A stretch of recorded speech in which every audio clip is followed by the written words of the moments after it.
Welcome to Gamers Waystation. This is Squid. And this is Al.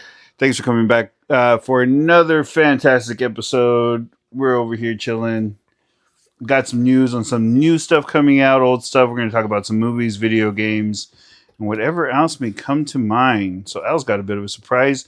I guess I didn't hear about this. So what do you got, Al? I guess you did not. So, on Instagram, Nathan Fillion and all of the other former members of the TV show Firefly have been hinting at a Firefly reboot. And they have recently announced that they are going to do an animated Firefly that covers things that happened between the end of the series and the movie. And so far, it looks like pretty much everyone is coming back to do the voice work. They've got a studio. They have permission from Joss. They have permission from Disney. They've got showrunners and they've got scripts going. The only thing that they need is for enough people to start talking about it and posting it. Posting on. They put it out on Instagram, and I actually created an Instagram account to go like and post it and share it. But yes, they are rebooting Firefly as an animated show with the original cast. That would probably be the only way to do it at this point. It is. Nathan Fillion is pretty old to be jumping out of, anything. Yeah. He still does that cop show, I believe. But yeah, that's awesome. I did not know about this. So yeah, Firefly will reboot. Will be an animated series. So hey, man, in cartoons you can go as far as you want for as long as you want. Yep. And if you go look at their podcast, Nathan Fillion and Alan Tudyk have a podcast, Once We Were Spacemen, and that's the actual Instagram that it's actually connected to. Once We Were Spacemen. Yep. You can watch Once We Were Spacemen listen on YouTube and I don't know wherever you listen to podcasts at, but I've been listening to it every week and I like it. It's just them just kind of talking. And so is this going, from what you've heard, is this going to go on past the movie? No, it's going to be in between the show and the movie because... Okay. So Alan Tudyk's not going to be dead. Right. Okay. Because Wash and Book both died. Yeah. So, and they said they don't want to do it without Wash as one of the characters. Yeah, that would be sad. Even though, I mean, one of the things that, of course, a lot of people suggested, because Alan Tudyk plays robots in everything he does, is that he could just be like an AI, like on the ship or something. But they don't want to do that. They want Wash to be alive. And yeah, they're gonna have to tear him away from that TV show he's doing. What is that show called? Something Residence, I believe. Resident Alien.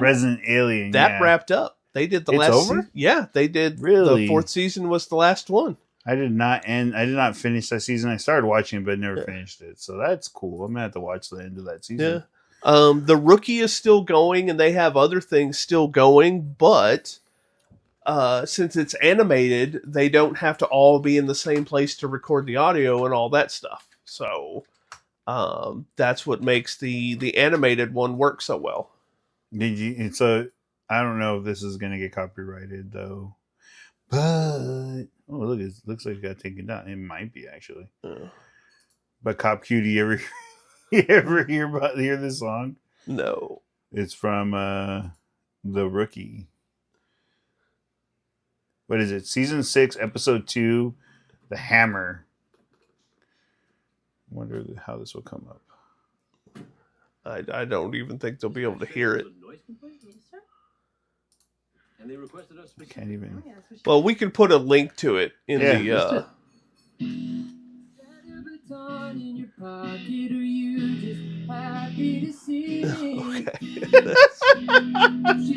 So it's really stupid, but it's funny. So definitely put a link on there for that. That's ridiculous. Nathan Fillion, thinking about arresting some kids for playing music, but yeah, that's cool. That would be the best way to do it. Definitely. In anime, you can get in all kinds of shenanigans. Yep. So that would be a lot more interesting, definitely. Yeah, and you can see they did a at Awesome Con.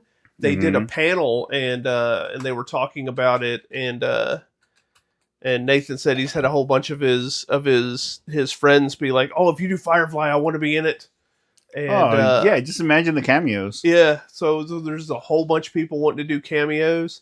Yeah, he said. Star Wars, they had so many cameos of just people randomly in there. Yeah, he said the Canadian Prime Minister sent him a message and it said, "You better not be messing with me, Fillion."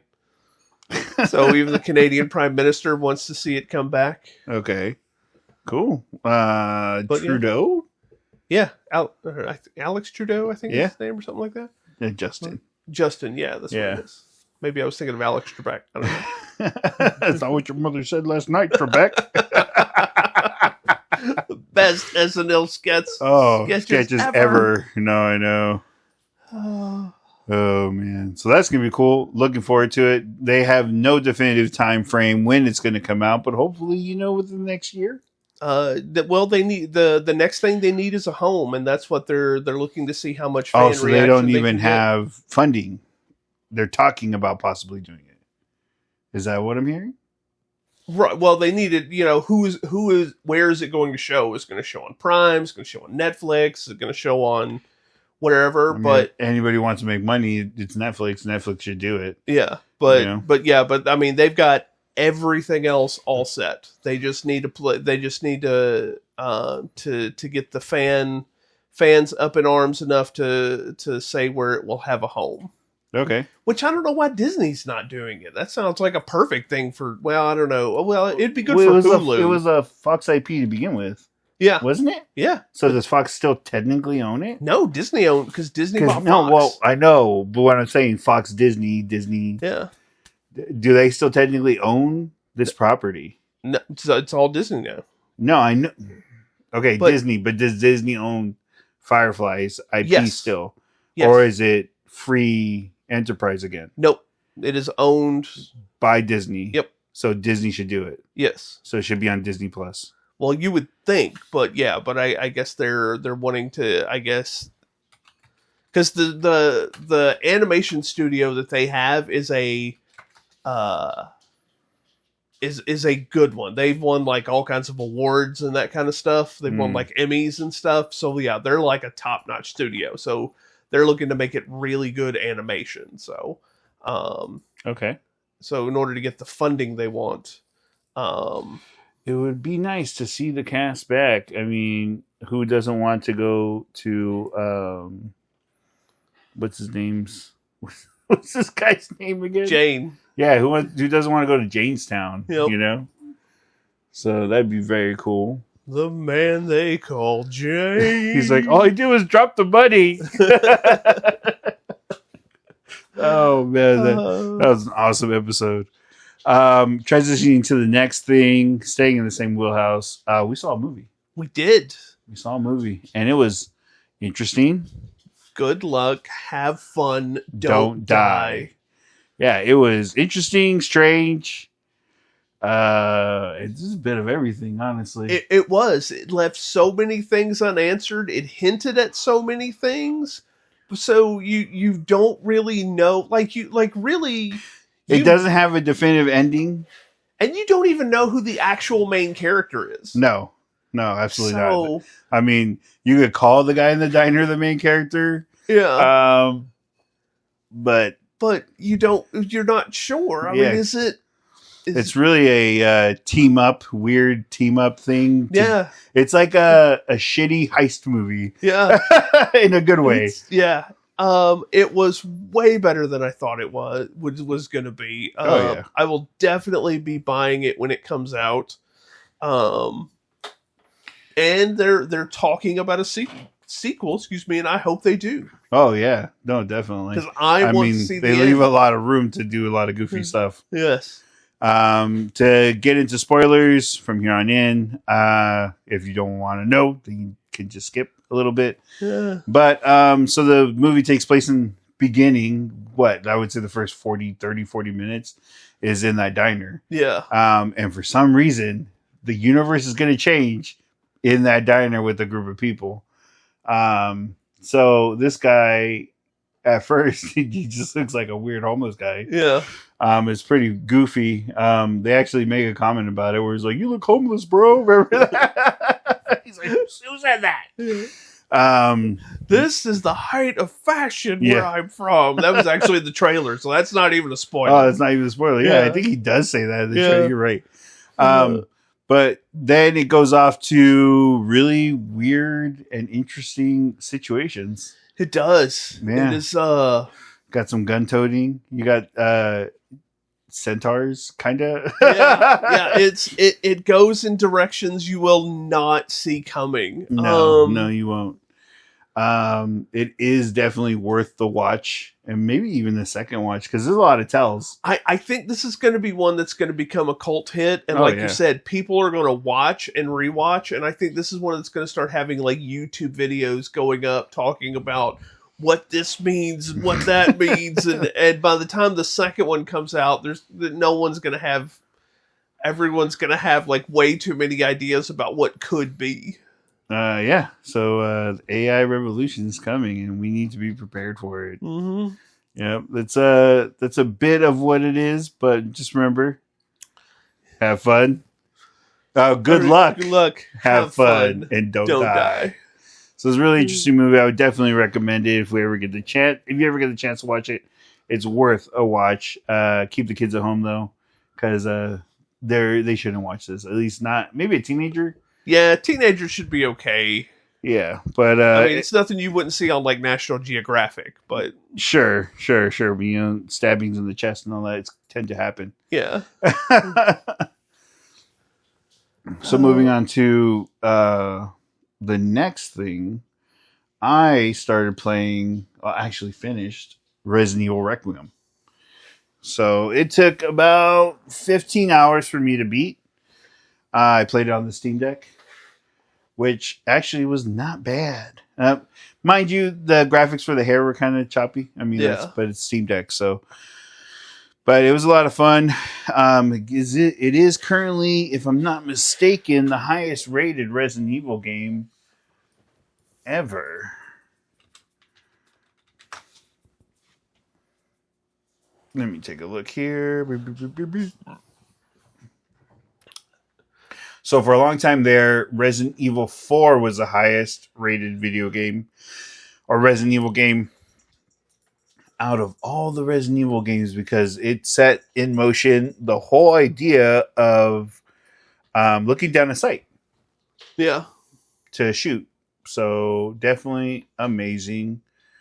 So it is currently sitting at a Metascore of 89, which the Resident Evil 4 was sitting at 84, so it does have a higher Metascore than Resident Evil 4. So it's the highest rated video game of the Resident Evil franchise ever released. It's got the highest amount of sales. I think last time I checked was over 600,000 copies sold within the last release. Universe Acclaim has it at a 9.4. Overall, it's a solid video game. A lot of fun. So there's a couple things here. So you play as two characters. One is an inexperienced FBI agent, and the other one is what's his name? Leon Kennedy, which is the Terminator of zombies. So he is the Doom guy. Yeah. Let's to give a different IP or idea of what we're dealing with. So you experience the game as an inexperienced fighter, and you're kind of just going through the shock of the whole Resident Evil idea. And then you're Leon Kennedy, which Leon Kennedy is, I'm not trapped in a room with you. You're trapped in a room with me. I saw a really funny meme where it showed Claire. Her name's not Claire. It showed the lady. Oh my gosh, the female character. Yeah, the female character. I forget her name. Off the top of my head, I don't know why I'm forgetting her name right now. Is it? Rebecca. It's not Rebecca. Sarah. It's not Sarah. Beatrice. It's not Beatrice. We're getting close. Betty Sue. No. Grace. Grace. I was so close. No, so close. Grace Ashcroft. So, playing as Grace, you're an experienced FBI agent, and you kind of go through this whole thing where you find out some stuff, and you get trapped in a place like all Resident Evil games. And then you find out some more stuff, and some more stuff happens, which is really cool. When you're playing as her, it's really interesting. So, one of the biggest things I thought was really cool is when you're playing as Grace, when you are armed with your firearm, right? Like any Resident Evil game, in order to fire, you have to look down the sight, okay? Yeah. So you look down the sight, and her hands are shaking the whole time. Oh, like she's nervous. She's nervous throughout the whole beginning, like the whole first half of the game, until like you get towards the end, does her hands steady, which is really cool too, because you realize that she goes from inexperienced to experienced towards the end of the story. So that was a really cool detail that they added in. So at the beginning, you hear she's like, "Oh my God." And you hear her like really stressed out, which is really cool. And then when you switch to Leon Kennedy, it's Leon Kennedy. So he's just blam, blam, blam, blam, blam. And he's been doing this for years. Yeah. He's been a BSAA agent for a long time, bioterrorism agent for a long time. He's been dealing with zombies since Resident Evil 1. So really cool. They actually go back to the RE1 area in this game after it's been nuked and whatnot. And that's not a spoiler. It's actually in one of the trailers. So that's pretty cool. A lot of other little fun things that happen as well. They actually do a lot of callbacks. And one thing I'll tell you, and this is a bit of a spoiler, so if you don't want to hear it, that's fine. In Resident Evil 1, there was a way, there was like a code. It wasn't like a code. It was like there's a series of things you could do in Resident Evil 1 to become a block of tofu. Yeah, you just become a square block. And in RE9, when you're walking around the precinct, which is in RE1, Resident Evil 1, the tofu warrior keeps popping up through windows. So when you're walking by, you hear bloop, bloop, bloop, bloop. And then so all it is when you're in RE1, you're just like a tofu with a gun and a police hat, right? Like a STARS hat, which is Special Tactics and Ready Squad or something like that. And in RE9, I was walking past the window and I heard bloop, bloop, and I looked over and it's Tofu Man from Resident Evil 1. I was like, there's no way they put tofu in here. That's freaking awesome. So that's a great callback. Yeah, it's fantastic. And it's like high res Tofu Man. So it was pretty cool. What do they call him? Tofu Man or the Tofu Warrior or something like that. But that was really neat to see. If you just kind of chill and don't run through everything really quickly, you will run into the tofu. So just look through the windows when you're in the precinct. So that was a lot of fun. Overall, the game for me felt like, I'm nearing the end. No. I'm nearing it just kept going. There was so much content and it was a lot of fun. Really good story. I enjoyed it. I thoroughly enjoyed the game. I think it does deserve its rating that it's getting right now. The graphics alone, even on the Steam Deck, were really good. I'm going to replay on PC and I imagine my brain's going to explode. So with the GPU. Yeah, exactly.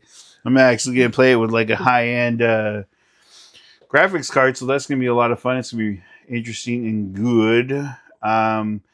And what's really cool is when you play as Grace in Resident Evil 9, or Resident Evil Requiem, mind you, her playthrough to make it more stressful is completely in first person.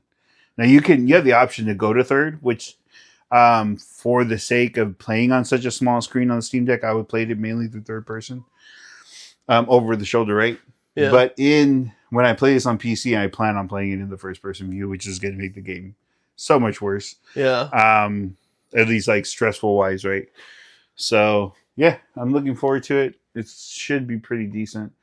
Playing on PC, at least the graphics are going to be amazing. So I'm looking forward to that. Speaking of zombies, I have been playing John Carpenter's Toxic Commando. That's right, Toxic Commando. So if you're looking for a zombie shooting game that's a little bit more on a budget, both price wise and graphics wise and story wise. Toxic Commando, it's a nice little Left 4 Dead style game. You got like was it 5, 6, 7? You got 9 different little levels that you go through, and you do different stuff. You can do up to 4-player co-op, which I mean it's doing okay. It's only hitting about 100,000 or so on Steam. Concurrent users? Yeah. Okay. Which is okay, but I mean it's also a budget game. Now it's definitely not going to be winning. Look like a budget game. It looks amazing. Yeah, it actually looks pretty good, but I mean you can definitely tell with a bunch of the zombies are very repeated and that kind of stuff. So it's more like an arcade shooter in a sense? Yeah, I mean kind of. I mean it's definitely a horde shooter. Okay. So, you get to certain places and sometimes you have to mount defenses. Sometimes you just have to get from one place to the other. It's got different levels of difficulty. You go from the story to easy to normal to hard to very hard. And it definitely makes a difference. Yeah, I can imagine. I haven't even tried very hard, but I've done some on hard. And it definitely gets challenging. Is it a random co-op?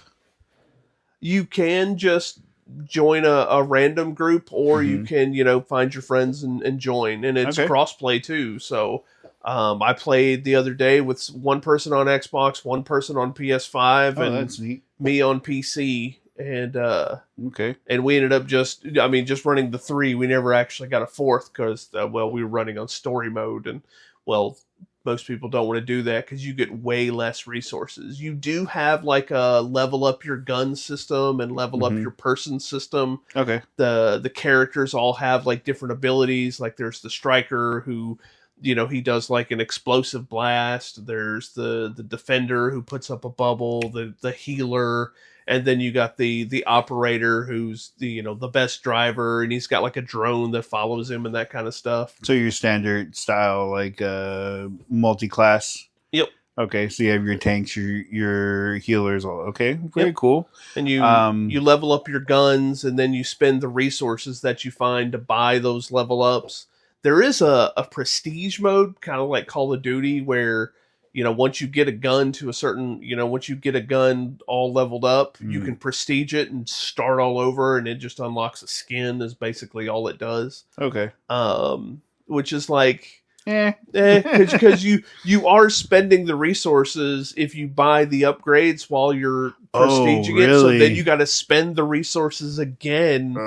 So it's like, if you plan on prestiging a gun to get the cosmetic, don't buy the upgrades. Just use it as stock. Just use it until it's maxed out. Yeah, you're just wasting resources. Right. So it is story driven then? There is a story. There is a story. Yeah, it's Have definitely. you gotten through the story yet? No, I've got the last 2 levels to go. Okay. Like chapters? Yeah, the last 2. It's set up into basically 3 acts. There's the first 2 missions is the first act, and then there's 5 missions for the second act, and then 2 missions for the third act. Okay. And then they've already announced that there's more DLC coming, so it's gonna song that never ends, huh? Yep.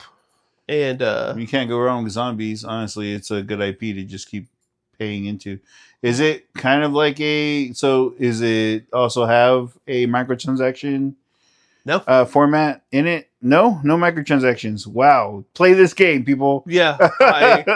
Support non-microtransaction companies, please. Yeah, it is. I mean, you can unlock. I guess as part of the DLC, like you can buy like the Uber edition and you get skins and stuff. Yeah, that's fine. But what I'm saying is like, is there like, pay $10 and get this boost or anything like that, or nothing like that? Like a lot of skins like you have to pay for and stuff. Is that like in there? No, there's no. I mean, you can gotta love it. Yeah, you gather the materials and you unlock it as you play. Okay, cool. No, definitely worth a shot looking at. You're gonna see me on here soon. Definitely. Microtransactions. Let's get rid of them. as much as possible. Support your local business or support your local IP or video game that does not have microtransactions. Please, let's just get away from it altogether. Let me see here. So one other thing we want to talk about,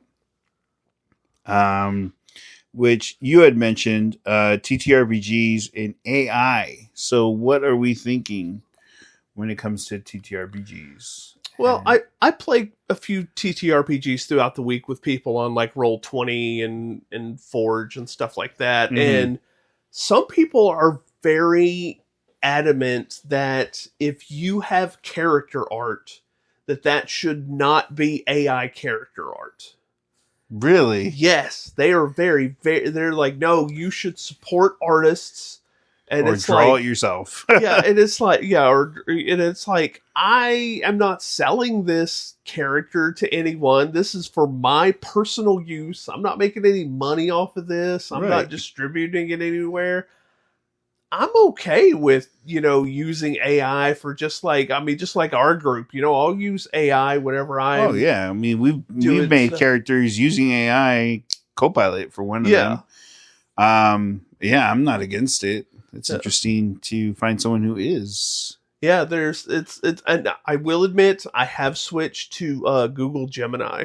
Google Gemini's better for making characters and stuff because almost everything Copilot does now has like that weird kind of brownish yellow over tint to it. They've kind of created a specific look for Copilot art. Okay. I haven't done a Copilot in a while, so I had to take a look at it. I know we used it for the Marvel game, where we did that RPG, and then I also used it to create my dragon character in my samurai. Yeah. So I could draw it myself, but AI does it easier. Yeah, I mean it's a game. So did someone say something? Yeah, they were very they were like, no, I'll have my character art when the artist, has it for me. And it's like, and they said, it'll take about 2 or 3 months. I'm like, this is a game. It's gonna be over by then. Yeah, I'm like, this is just a game we're playing. I mean, sure. I mean, if, like I said, if you're releasing a book and I have seen some where there's books and there's games being released where like everything is just AI art and stuff like that. And at that point, no, I don't think you can do that. I mean, if you do, you definitely should have to post that. That should definitely be posted somewhere. I used AI. There were a couple of horror books that I had bought where the art was really interesting. They're comic books. Yeah. And then later I find out that all the art, about 90% of it was, well, not all of it, but about 90% of it was AI generated. And then after really looking, you could tell because when they show the character every other page or so, they looked a little different.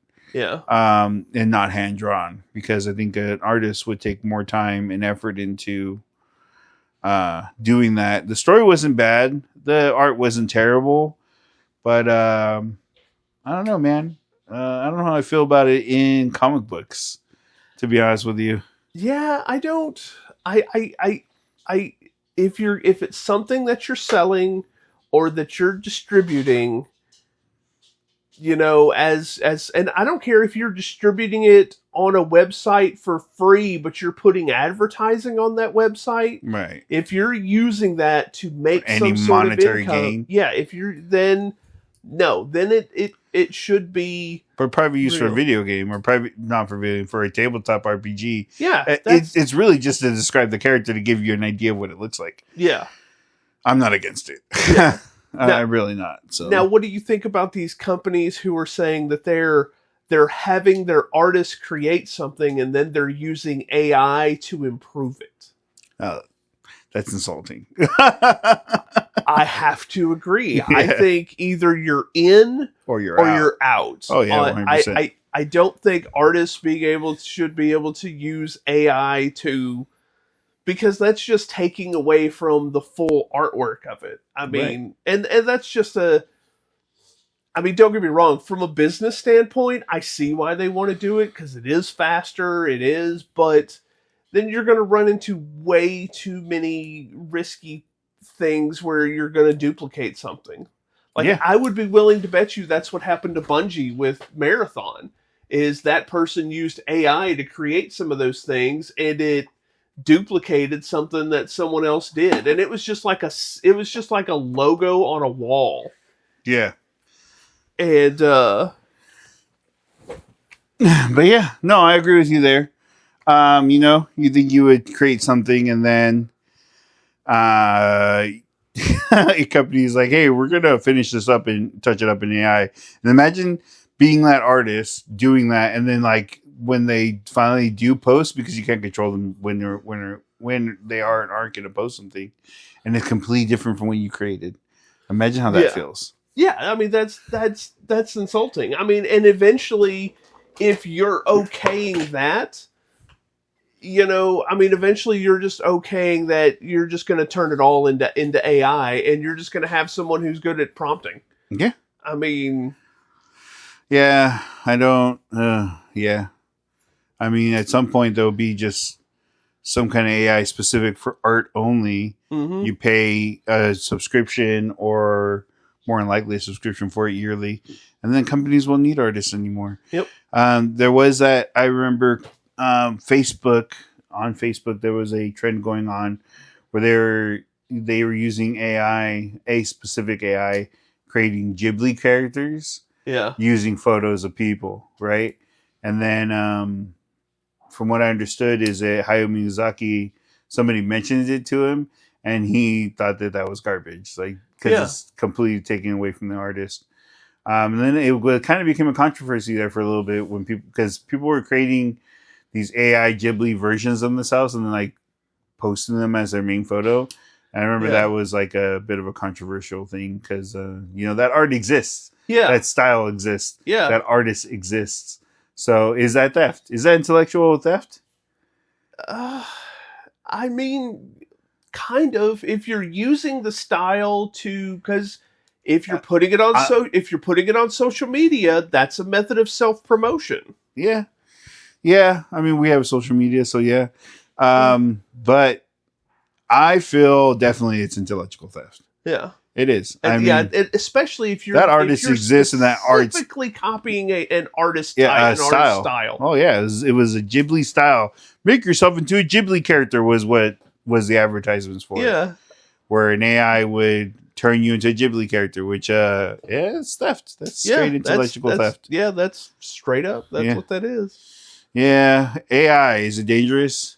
It is. It's the Wild West of it right now. We're just gonna have to see where it goes. You know, we need to put in some.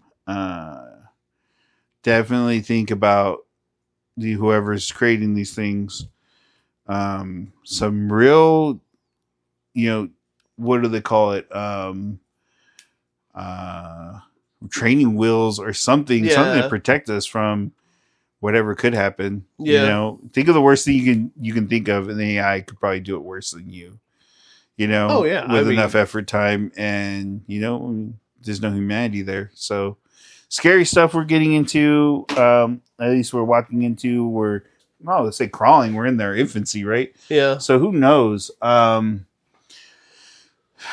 Main subject is TTRPGs using AI bad. If you're just doing tabletop and you're trying to create a character and you're not artist inclined, no, it's fine. I mean, I don't have a problem with it. Using it to make any kind of monetary value or sell something, it's not ideal. Yeah. I would even go so far as to say if you're GMing and you're charging your players for that game, I don't think you should be able to do that. If you're not charging the people to play the game, then I'm okay with it. Like the one we do, even with that, you know, even with the other group I have, I don't charge them anything, and I don't care if they use AI. I use AI to generate some of the images and stuff like that I do, but I'm not charging. I'm not trying to make a profit. I'm just trying to have fun. I've used AI, to be 100% honest with you, ChatGPT specific, to write stories. I mean, I give it a premise, plot, idea, characters, and then I let it take off. Yeah. Which has come up with some interesting stuff. To like do one shots and stuff, so that's pretty cool. But again, we're not charging anything. Yeah. We're just trying to have a fun time. Yeah. So we're not selling it or anything like that. Yeah, we're not claiming that it's our intellectual property or Yeah. it's something that we came up with. So if you are doing that, I mean, morally, it's kind of corrupt. Yeah. Secondary or the second part of it is, if you're trying to make financial gain off of it, again, it's pretty corrupt thing to do. Yeah. But yeah, overall, we just have to be careful. I mean, with AI in general, imaging or anything like that, I think if some people are uncomfortable with it, fine. Let them be uncomfortable. They can make their choices and whatever they want to do. But don't try to push it on me. Now let me ask you this. If, say, this Firefly thing falls through and Nathan and the group aren't able to make it, and somebody out there makes an animated Firefly series that's true to the original and uses AI, would you be able to resist watching it? No. No, absolutely not. So we're hypocrites. That's what it We're comes hypocrites. In the end, we're hypocrites. I'm sorry. I love Firefly, and I've been starving for Firefly for years. Fox starved me for a long time, and then finally getting a hold of all the DVDs, and then realizing they weren't in sequence. Yeah. And everything. And then the movie finally came out. I think, honestly, if I remember correctly, I saw the movie before the show. Oh, did you? Yeah. Yeah. See, I actually saw the show first. Yeah, I don't know how old I was when the show came out. What year did the show come out? Like 2002? 2002? I think so. So I was like, Yeah, 'cause it's like 25 years ago. No. It's like 11 when that came out.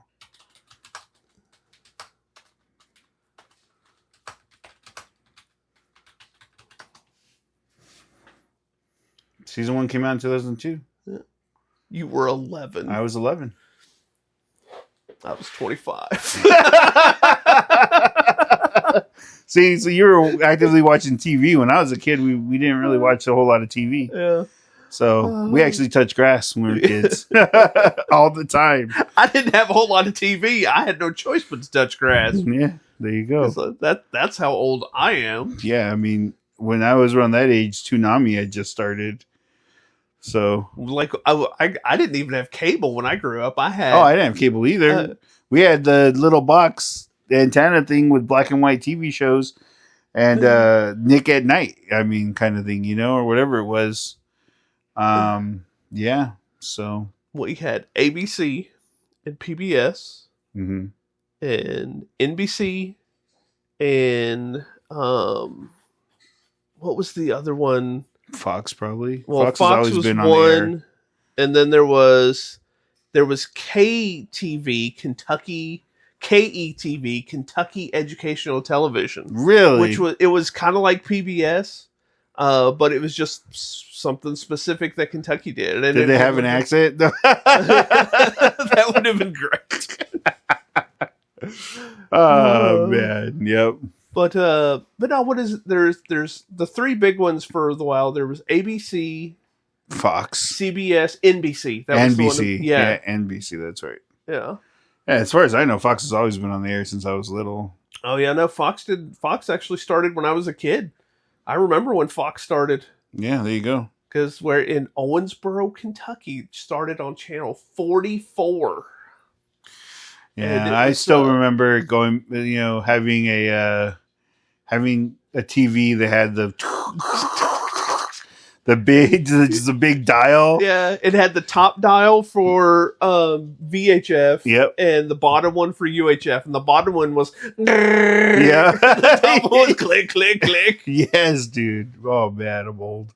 That was one of our first TVs, and then it was really weird. We went from that to like one of those back display ones. Oh yeah.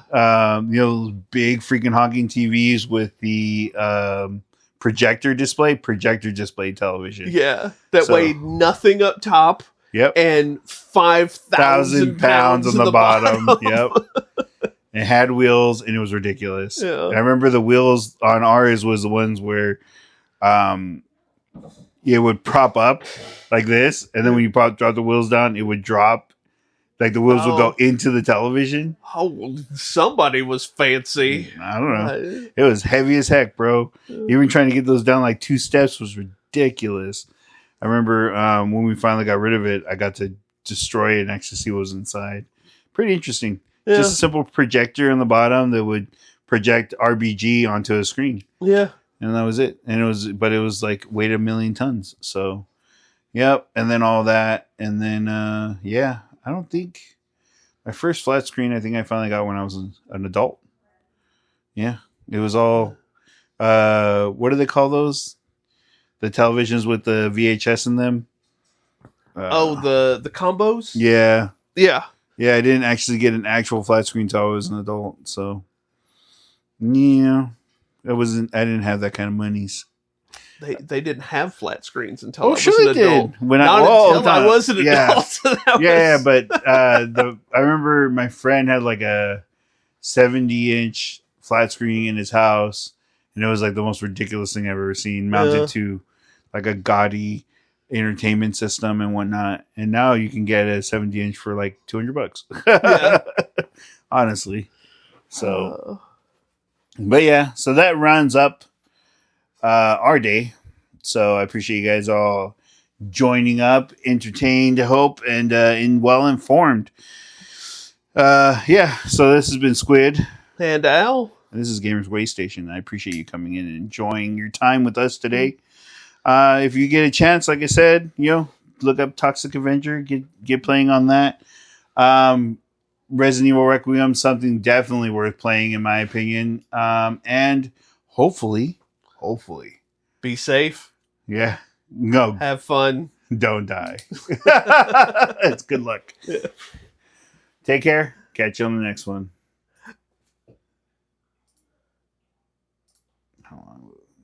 Stop. And